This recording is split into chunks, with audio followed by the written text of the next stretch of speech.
Hello and welcome to Dr. Viola Voilà Studios. Come on in. Thank you so much. I'm gonna be showing you around the studio. I really appreciate it. I'm so excited. First, here is the private green room. This is where I get all dolled up and gorgeous. Yeah, it's quite tight in there, huh? Just how I like it. Please, as you come in, wipe your feet off and sorry. use the hand sanitizer. I don't know where you've been. Oh, right. Okay. More. Oh. More? Oh. Good. Okay. As you come in, don't mind the mess. We just had to let go of our, what are they called again? Clean. Maids? Yeah, our maid. We had to let her go. Oh, why? What happened? We're a nonprofit. Oh, okay. So this is the lobby. It doesn't look very messy. Oh, no, I tidied up a little bit before you got here. Thank you. This is where we have our parties and really get down. That looks like a very comfortable carpet. It's shag. Yep. High pile. Love it. Now come over here to our computer area. This is where the elves work. I call it the little workshop. I love elves. Oh, who doesn't? They're so cute. Yeah. Over here is the private dining room. Oh, I like that fridge.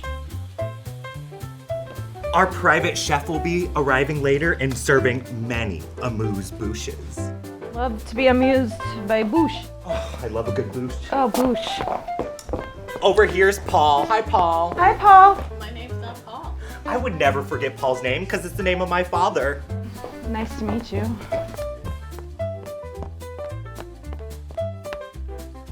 Over here is the magic room.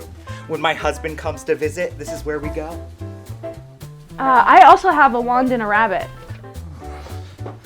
Love magic. Oh, I noticed you have a beverage Yeah. in your hand. Yeah, is that okay? We have a coffee area over here. Let's set that beverage down. Yeah, I would love to. Before we get started. Oh, Yeah, just leave it in there. is it okay if I... You're not supposed Oh, sorry, my bad. Yeah, you're right. Oh. And finally, here's the studio. Oh, I'm so excited. Oh, this will just not do. But it Your looks- couch is in the wrong spot. Would you mind? I mean, I'm not that strong, but sure. Lift it up. Yeah, okay. A little more to your right. Okay, to my right? Not your right, my right. Okay. Oh. Now we're gonna rotate it. Yeah, a little more. Uh-huh. More. Set it down. Perfect. Let's get started. Take a seat. Okay.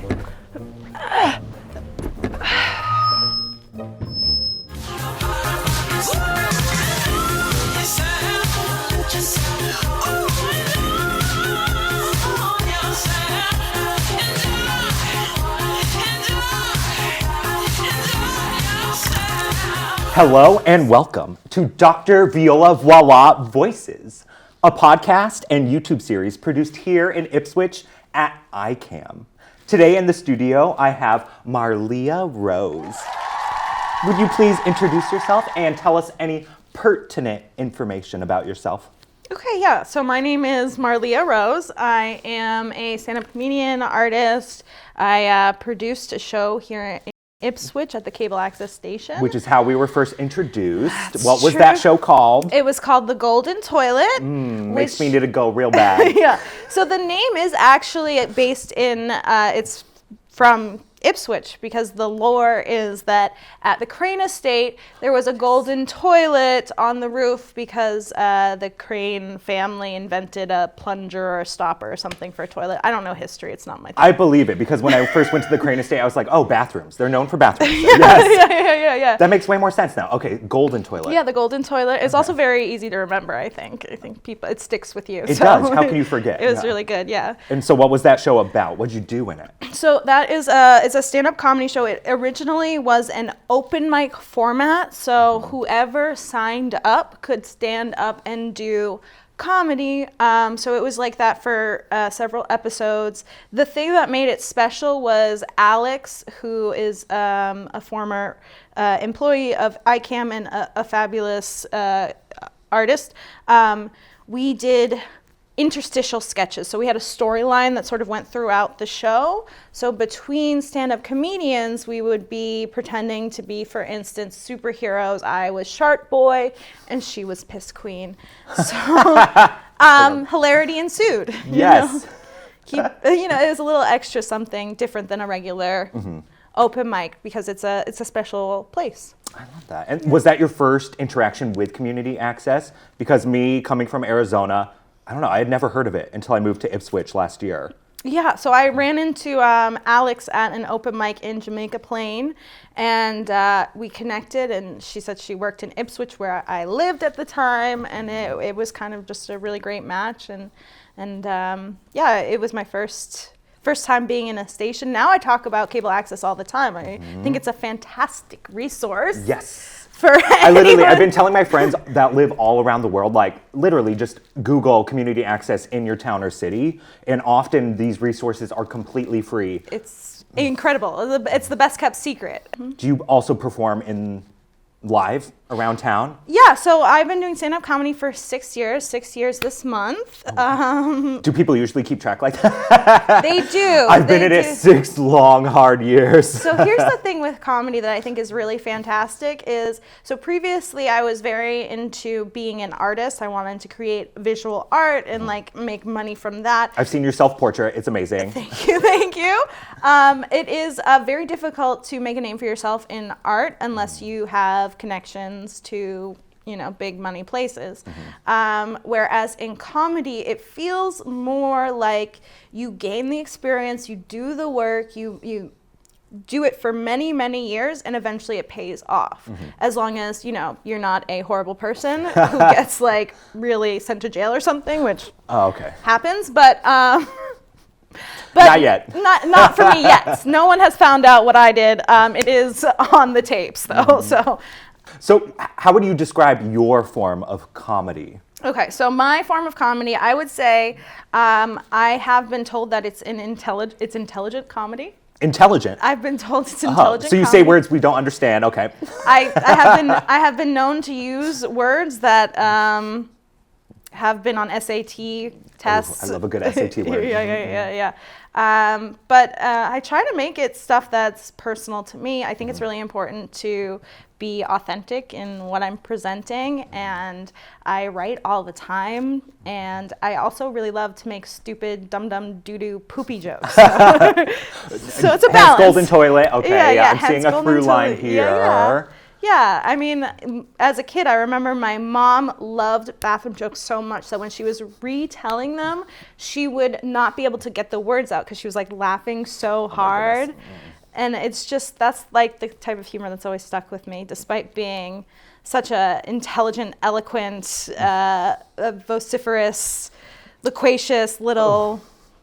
Yeah, I was going to use a bad word to like finish it up, but we're on camera. I mean, but it's true. Like I teach children primarily, and I've learned how to restructure the things I say to avoid potty words because I'll lose the room. But in comedy, I can see you want to lose the room in laughter. So no, so that's a misconception. Really? Yeah. So something about comedy that's really important that a lot of people maybe don't think of when they're starting or in hosting is that your job is really to make people feel comfortable because people are not going to laugh unless they're comfortable, unless they feel safe with you. So especially hosting a comedy show, you really have to make people feel like this is a space where they can laugh. And if you are firing off like really bad words, it's not going to make people feel like they're comfortable to laugh and enjoy themselves. But the self-deprecation humor and potty jokes, yes. But yes, oh yeah. Self-deprecation is always a great way to endear yourself to people, for sure. Even when you're roasting someone, you should be making more a point of how you're a bad person than how they're a bad person. Oh. Yeah. So if you had to roast me right now, what would you say? I would say, Dr. Viola Voilà, you are so beautiful. I could never spend that much time in front of a mirror. I only spent 2 hours today. And it shows. I love it. Yeah, I think so. I'm like particularly, I don't do roasts because I'm too good at it. Too good, yeah. I don't want people to really get hurt by the fire. So where are you doing your comedy sets right now? Yeah, so I have some shows coming up, but I do stand-up comedy. I try to do it 2 to 4 or 5 times a week. So I will be doing, you do open mics. I go from Boston, North Shore, and New Hampshire as well. So it's really a lot of, you drive a long time for 5 minutes at a time. So really, stand-up comedians are doing sets for 5, 4, 3 minutes, and it's a lot of waiting around, but it's the only way you can practice. You cannot practice comedy in a vacuum. It sounds a lot like drag. Yeah. Like you drive a lot, you do your 3 to 5 minute number in a tip spot. Is comedy a tip spot? Or is it just like, if you're lucky. If you're lucky, it's tip. If you're lucky, And in drag, it's like tip is like the bottom. Like often you'll get like a set price and then tips on top. Yeah. So it's really just for the experience. You're driving around, practicing your set. For the exposure. Exposure. Well, you said it. So what's the end goal, or what is your dream in comedy? I would love to write TV. Yes. Yeah, I would love to write television and like elevate voices. And I have a vendetta against the dark comedy category on streaming services because I think that's a lie. I don't want to like use like bad words again, but honestly. Wait, what's an example of the dark comedy? So dark comedy to me as a category on streaming services means that there's 1 or 2 jokes, but it's like dealing with trauma. It's dealing with like really bad mental health or issues that are difficult for people, but they call it dark comedy because there's like 2 jokes in it. And I think that's bullshit. That's not comedy. That's life. You know, like I think that So is that what you're experiencing a lot of the stand-up specials? Like on streaming services? Yeah. I mean, so here's the thing. As a stand-up comic, I don't watch as many stand-up specials as I did prior to starting stand-up comedy because it's like work, you know? It's like, I see what they did there. It looks like that. Like, it's like I'm analyzing, oh, that's how they did it. So it's not really like I get to sit and enjoy a stand-up comedy special. So I'm not watching those as much. I do hear people in their feedback that was like, it was more like learning than laughing, which I think is valid. But really I'm talking about like the shows or movies that you're like crying for the entire show or movie. And there's like, you laugh once and they're like, it's a comedy. It's a comedy. Okay, yeah. So more like film and TV. Yeah. Okay. Yeah. So I would like to write TV and film that is actually comedy, even though, you know, I think it's important to touch on those issues. I love Curb Your Enthusiasm. I think Larry David deals with comedy as comedy, which is, I think, our job as comedians should be funny. So I haven't seen that show. Okay. So you would recommend, I'll add it to my watch list, Curb Your Enthusiasm. But my go-to like comedy, I've literally watched it at least 3 or 4 times, is Schitt's Creek and Modern Family, which I heard, are they the same show writers or no? Well, your twin Dan Levy wrote Schitt's Creek. So Okay, yes. Yeah. That's fine. Literally everyone calls me Dan Levy. A gay in a sweater with a brown updo and eyebrows. The eyebrows, Yes. yeah. Very manicured. But that's the kind of comedy I like. It's fantastic. Yes. Jewish comedy. Jewish comedy, yeah. I mean, Dan sarcastic, Levy. dry. Yeah, I'm Jewish, by the way, so yes. I can say it. I hope that's okay with you. Yeah, of course. I'm not Jewish, but yeah. But you're welcome to join anytime. Yeah. Oh, really? Yes, sign me up. This is turned into conversion therapy, but of the Jewish kind. So, what was your entry into comedy? Oh, okay. So I was fired from a grocery store job. Yes. What were you fired for? Oh, I was fired for sexual harassment. Oh, yeah. Yeah. As someone who had been harassed several times, I actually think, okay, so this is like real tea. I think I was fired for outing someone because I told a girl like, oh, why don't you just admit you're gay? Because you know I was like, you're so pretty. And like she ran to management. Yeah, and and the environment in the grocery store would have been that is, if it wasn't a personal issue with me and management, that wouldn't have been a big deal. I had reported people for touching me inappropriately. They didn't get fired. I had reported being yelled at and screamed, being called a fat slut by other employees, and they were not fired. However, when I made like a silly little joke, like, oh, like, are you sure you're not? They were waiting to hire you. Yeah. So that was really, when you work at a place and they're like, we're like a family, and then they fire you because they didn't like you. It's like, okay, I gave a 5 years of my life to this job. I was working really hard, and now I'm like, Gonna be a comedian. Yeah, I went to LA and I did my first stand-up set. Really? Yeah, because my brother lived in LA at the time, so Amazing. I bought a ticket. And How'd you even know where to start? Google.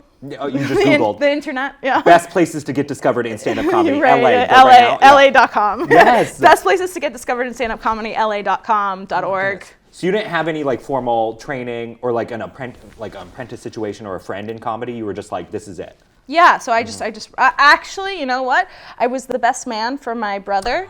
And you gave a really funny speech. My best man speech. Those are my favorite parts of weddings. Yeah. As a musician, I'm just like, I always wait for those moments. Yeah. I killed. I reversed the roles. I took like an old article of how to please your husband from like the 50s. I love that. And I just reversed the roles, so everything that the woman was supposed to be doing, my brother was supposed to be doing. Yeah. And they said, you should do comedy. Thank you. So how did the first set go in LA? Went great.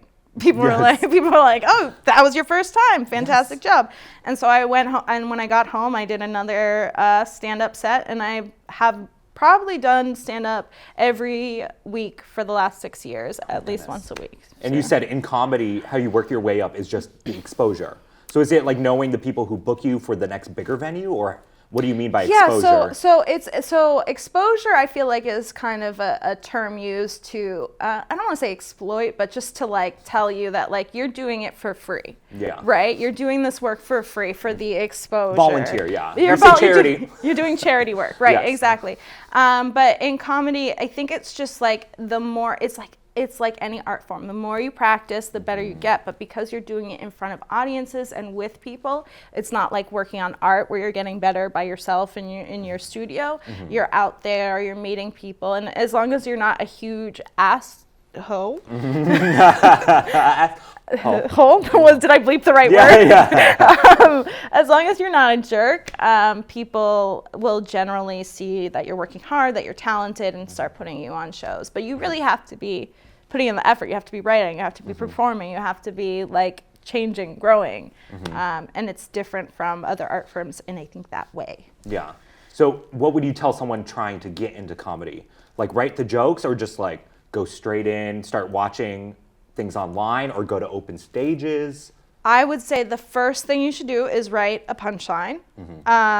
I think the thing that people forget is that you are not just telling a funny story, you're writing jokes. So make sure you have a punchline, go on stage, you don't have to use your full time, record all your sets, just like voice memo so you can hear it back. I oftentimes go into fugue state. I have no idea how well I did. The blackout, yeah. Yeah, so it's nice to be able to hear back the recording and see, okay, that's where the laugh line is. I said that really nicely there. I'm going to try to keep it that way. And then just keep going. There's lots of links online for where open mics are, and the community is generally very supportive of here's where you go. The community here you find is supportive, or generally? Yeah. Okay. I mean, I haven't done stand-up comedy everywhere, so I just think that. And by supportive, I mean they'll give you the links. They'll give you the information. They'll give you the Google Doc. There's for Massachusetts, for Boston comedy, there's literally a Google sheet that has a list. A comic maintains all the open mics, and there's another list that is maintained that has all the bookers. So. And you just find that online? How do you find that? Facebook. Okay. Facebook. You have to be elderly. You have to own a Facebook, and you have to log in with your password. Computers remember that now. Yeah, it's fine. Yeah, thank God. Because us elderly people cannot keep track. Nope. No, you're young. Yeah. Okay, cool. Do you know what Facebook is? Yeah, I'm on the Facebook. Okay, yeah. So my parents tag me in way too many things. Yeah. That's cute. Or they reshare my things, which is adorable. Yeah, I love that. Yeah, so you just go on, if you're in the Massachusetts area, go on Facebook. I think it's called New England, Boston Comedians Part 2 is the name of the Facebook group that you should join. That is a great question. I have the answer for you if you really like to know. Okay, so went rogue.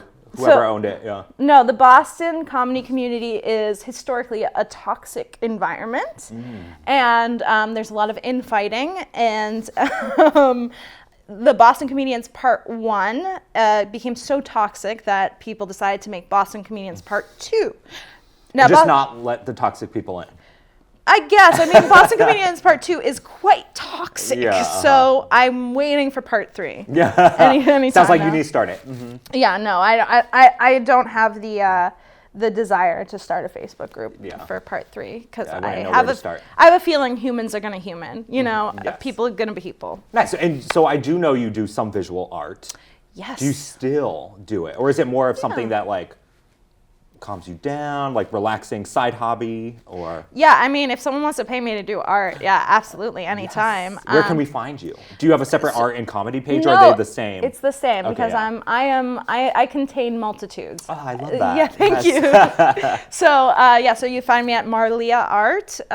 Hopefully you'll link it somewhere in the description. We'll add the link here. Link here. Yes. But yeah, so I love to do paintings, and I also can do graphic design work, but I started as a child. My bubby used to really encourage me to do art. That's Yiddish for grandmother. I figured. Okay. Yeah. Some kind of grand figure. Yeah. My bubby, my bubbala. So I started doing painting at a very, very young age, and I have never stopped, and I love it, and I think it's an incredible thing to have in my tool belt for when I'm feeling bored or stressed or anxious. It's something that does give me like therapeutic relief. Yeah, as a musician, you need some kind of Yeah. artistic outlet. Yeah, and I also think that like having the artistic outlet is a way to like it's a prophylactic against SAT? Yes, exactly, against brain rot. Yeah. So we could find you online. What about coming to see you perform comedy? Where can we find you? I mean, I post on my Instagram where to find me. I don't have like a regular spot where I'm going. I do like pretty much the same open mics all the time, just based on what like my schedule allows. But yeah, if you want to see me perform live, you can definitely see that. Amesbury, I think, is close to here. I'll be doing Amesbury in March, as well as a few spots in. Any events here in Ipswich? Someone should hit me up and let me know. Yes, that'll be me. Yeah, Yeah, I'm trying to yeah. get more, open stages, just general, stages, yeah. cross, artistic specialties. I think it's important to have an artistic community. Something we did for the Golden Toilet that I feel was special was we created zines. So we made like, we called it ephemera for every filming. So I would have an autograph page, so all the comics that were on the show, I have a copy from every single episode that had a zine with all the comics autographed on the page, and it had like poems and like drawings and silly little things in there, DIYs, and I think there's opportunity to mix and match in the art community, and we should do it more. Oh, for sure. Yeah, stir it up. So then, what do you think? I always try to round out the show by just saying, like, how important is comedy, especially to like a small town? Like, either personally, like what you've gotten from it, or what do you think it can offer towns like Ipswich? Like, why would it be important to allow comedians the space or the stage in a small town? So I think that there is something about comedy where you have to like provide a little grace, because first of all, comedy is like beauty. Everyone has a different idea of what it is. I mean, except for objectively. This is beauty. Objectively. But yeah, like it requires people to take a moment, take a breath if they don't agree with what someone's saying on stage, which happens all the time. Like I hear stuff that makes me absolutely violent, but but like it's something that you hear someone communicate, you process it, and I put it through my own lens of comedy where I'll clap back or whatever, and it's just a good way to express really kind of maybe darker or like carnal ideas. Carnal.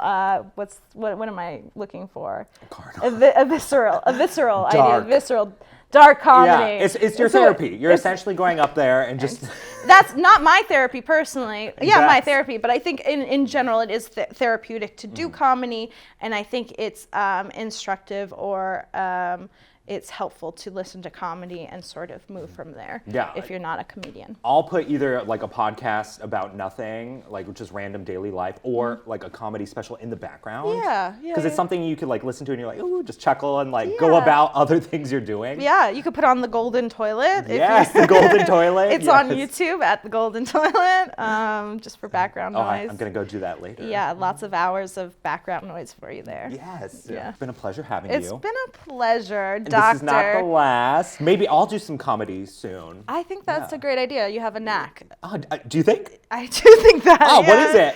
How do you know? Just the twinkle in my eye. Yeah, I would say it's the twinkle in the eye. I say that you have good timing. Thank you. Yeah, shocked. Hope you don't tell Has all the someone- drag queens that. No, Yeah. has no one ever told you that before? No, they have, yeah. I just like hearing it though. Okay, yeah, you have really great timing. Now, okay, my last thing before we go, Yes. Because you're a doctor, I do have a rash. Yes. Oh, yep. Can we check it out I in- could definitely look at that rash. Maybe rub some spit on it or something. You have that tight dressing room there. Yes. Yeah, the oh, green room. My private Your dressing private room. green room. Yes. Check out my rash. Should we go there now? Yeah, let's go. Yeah. Yeah, sounds good. Thank you for joining me for another episode of Dr. Viola Voilà Voices. Tune in next time where I have another exciting guest here in Ipswich at iCam Studios. Intimacy coordinator on set. Yes.